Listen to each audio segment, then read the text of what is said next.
Bonjour à tous et bienvenue dans cette nouvelle vidéo. Alors dernière partie concernant la présentation de la PS5 et de ce que j'ai pu en penser, etc., etc. Donc on va finir avec la manette, la DualSense, qui apporte pour moi, je pense, une évolution assez nette sur le design de la DualShock, qui était un petit peu reprise depuis, on va dire, la DualShock 2, qui ressemble trait pour trait à chaque fois à la même manette. Alors évidemment maintenant sur la PS4 il y avait les sticks creux, ce qui n'était pas le cas jusqu'à la PS3, puisque jusqu'à la PS3 les sticks étaient bombés.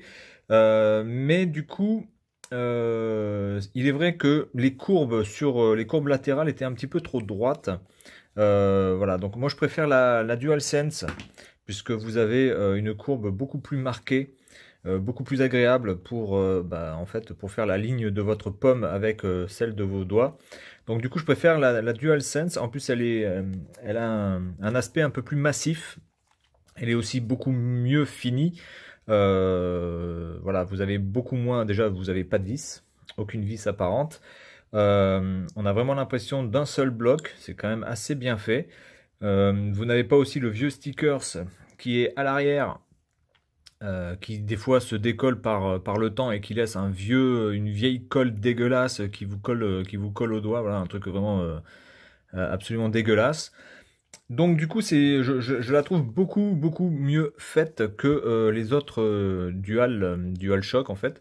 Et j'ai vraiment une bonne sensation de poids. Le poids est vraiment très bon, sans être trop lourd, sans être trop léger. On a vraiment une sensation bien massive de la manette.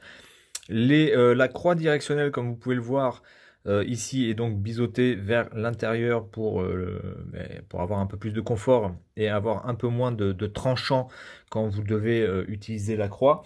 Alors ça existait évidemment déjà sur la DualShock 4, mais vous pouvez voir ici que je trouve que c'est un peu moins bien fait. On va dire que je trouve que c'est fait un petit peu trop grossièrement. Là, sur cette manette-là, on a vraiment l'impression que c'est fait tout en douceur.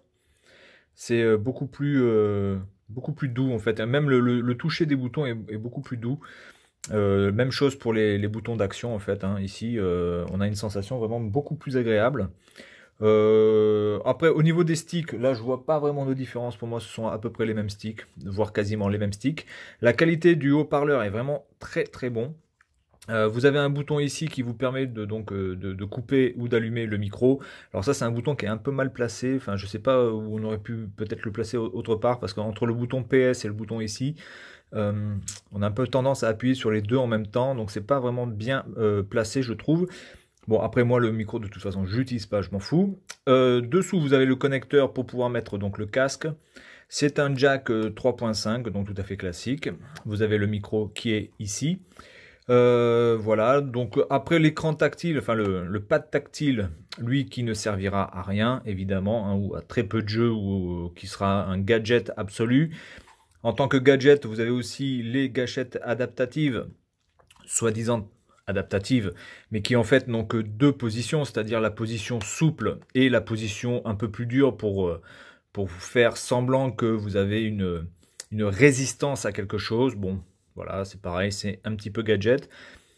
Les vibrations HD, pour moi, c'est gadget, mais il peut y avoir un petit intérêt parce qu'on a quand même une certaine sensation, hein. Dans le jeu Astro, on avait de bonnes sensations, que ce soit sur un parcours sablonneux ou sur un parcours plutôt boueux ou avec la pluie qui tombait. Je trouvais ça plutôt pas mal. Bon, ça n'apporte rien en matière de gameplay, on est tout à fait d'accord.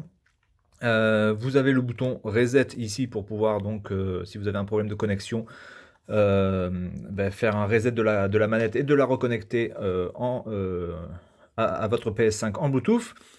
Vous avez évidemment le port USB-C, voilà, donc c'est fini maintenant le vieux port micro USB.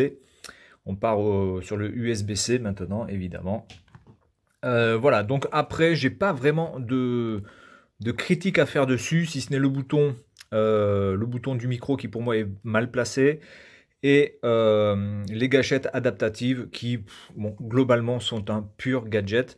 Voilà, mais dans l'ensemble, pour moi, c'est l'une des meilleures manettes de chez PlayStation.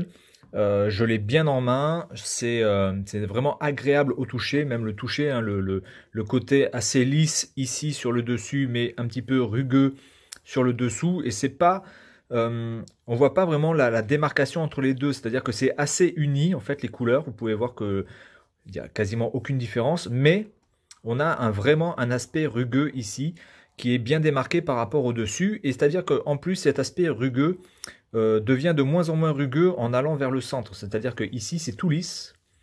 Et l'aspect rugueux devient de plus en plus rugueux sur les côtés, évidemment, là où vous agrippez la manette. Alors après, elle est en blanche. Évidemment, il y aura d'autres manettes, d'autres couleurs, hein, j'imagine, évidemment. La noire, noir ici, blanc ici, tout noir, tout blanc, bleu, blanc, rouge, vert. Voilà, donc je pense que dans le futur, vous aurez d'autres couleurs. C'est vrai que le blanc, si vous avez un petit peu de tendance à transpirer des mains, c'est peut-être pas la meilleure couleur à choisir pour les manettes. Mais dans l'ensemble, voilà, je trouve que là, au moins sur la manette, je trouve que PlayStation, sur cette 5e version de leur console, eh bien, a fait vraiment très très bien le taf.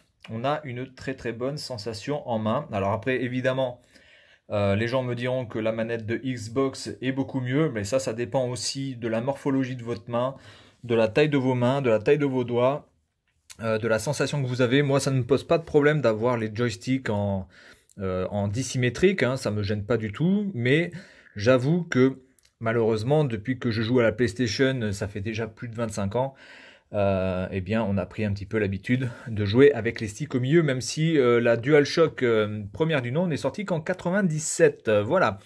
Donc c'est tout pour cette vidéo concernant la manette DualSense de la PlayStation 5 qui pour moi eh bien, montre une nouvelle ère des manettes chez PlayStation. Et je pense que les DualShock de ce type-là voilà, sont désormais une génération sur laquelle il va falloir dire au revoir. Et ce nouveau type de manette, de design de chez PlayStation va peut-être être la nouvelle norme. Voilà, donc c'est tout pour cette vidéo. Et puis moi, je vous dis à la prochaine. Salut à tous.